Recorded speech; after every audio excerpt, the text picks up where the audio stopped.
今日5星級的家帶大家睇一套近100年歷史嘅豪宅別墅。譚馬士大宅背後到底有個點樣浪漫嘅愛情故仔呢？譚馬士先生又係邊個呢？同埋3級歷史建築到底要幾多錢先可以買到呢？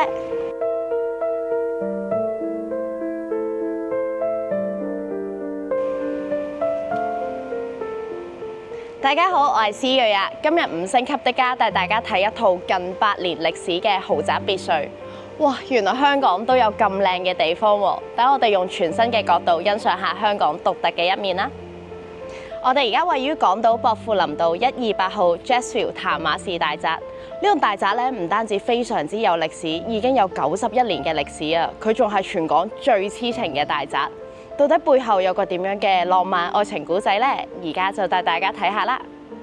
話說喺1931年嘅香港呢，華人律師譚雅士先生呢，哇夠晒叻仔啊！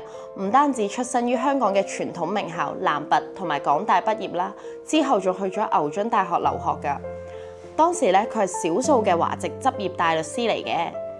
譚氏夫婦咧就有1仔1女啦，分別叫做譚晶同埋譚愛蓮。大仔咧就係建築師嚟嘅，而細女咧就係香港首位華人首席大法官楊鐵良嘅太太。譚生簡直就係人生勝利組啊！唔止事業有成咧，仲娶咗個靚女杜佩珍女士 Jessie 啊！為咗氹老婆開心咧，佢就喺我身後起咗個過萬尺嘅大宅。大宅再加埋花園咧，足足超過6萬尺，成個標準嘅足球場7成咁大啊！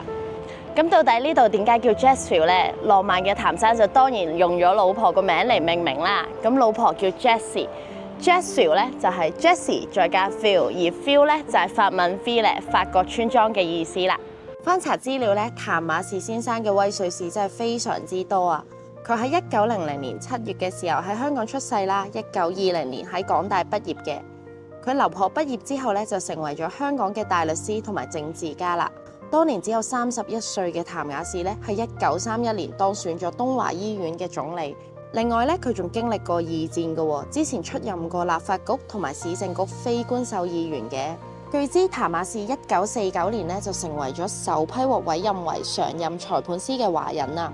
佢1951年辭任咗法官之後咧，都有繼續私人執業㗎，直到1960年先退休嘅。佢咧就一直居住咗喺呢個譚雅士大宅，直到1970年啦。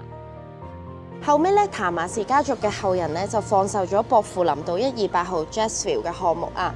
咁當中包括咗一座擁有91年歷史嘅 Jasville Manor 啦。咁佢係一座2層高嘅建築嚟嘅，外表咧就呈灰色啦，建築面積大概係12000幾尺嘅。同埋咧，另外就有一棟新落成14層。一共就有28個分層單位嘅大廈 Jasville Tower。咁而家咧，譚雅士大宅咧就已經翻新咗㗎啦，入面咧就改建咗做4個豪華嘅特色住宅。咁每個單位大概實用面積咧就2200尺到2900幾尺嘅，咁屬於係3房到4房嘅間隔嚟嘅。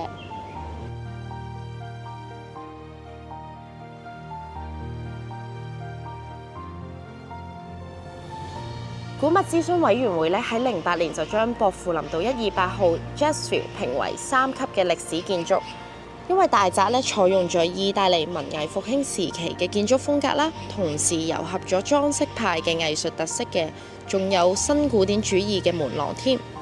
咁大宅嘅外牆咧就用咗英國嘅紅磚拼意大利麻石，另外個拱門仲大到可以俾馬車通過添啊！而屋頂咧就採用咗琉璃瓦片同埋飛檐，帶點中國風嘅。咁成個建築咧，簡直就係中西合璧啊！由大宅嘅閘門向南望咧，我哋仲可以遠眺東博寮海峽同埋南丫島添㗎。2022年8月咧，鄭秀文幫 Gucci 嘅高級珠寶品牌拍攝短片咧，亦都係喺呢度取景㗎。咁到底3級歷史建築係講緊啲乜嘢呢？原來咧1級咧就係講緊國寶級啊，連喐條窗花咧都要審批㗎。2級咧就係都係重點保護，咁個外牆咧係唔改得嘅。而好似我哋3級歷史建築咧，就最少要留翻個殼，而入面咧就任你改動啦。古蹟辦專家咧就話佢有全港罕見嘅上海批盪工藝啊！哇，啲花紋咧過咗91年仲立體過 3D 打印啊！另外仲有嗰排鑄鐵露台欄杆呢，全港原來剩翻唔夠10棟樓有㗎咋。其實我真係好羨慕 Jessie 有個咁錫自己嘅老公啊！為咗氹自己開心咧，哇起咗個過萬尺咁靚嘅大宅俾自己，仲要攞自己個名嚟命名喎。另外咧都要多謝古蹟辦將呢度評為3級歷史建築，令呢個咁有歷史價值同埋獨特建築風格嘅大宅得以保留，等我哋可以好好欣賞呢一座嘅藝術品啦。嚟緊咧，我哋會帶大家睇多啲香港唔同嘅住宅，等大家由全新嘅角度去欣賞香港嘅美啊！大家記住關注我哋5星級的家啦，同埋大家記住 comment、like and share 啦，下次再見，拜拜。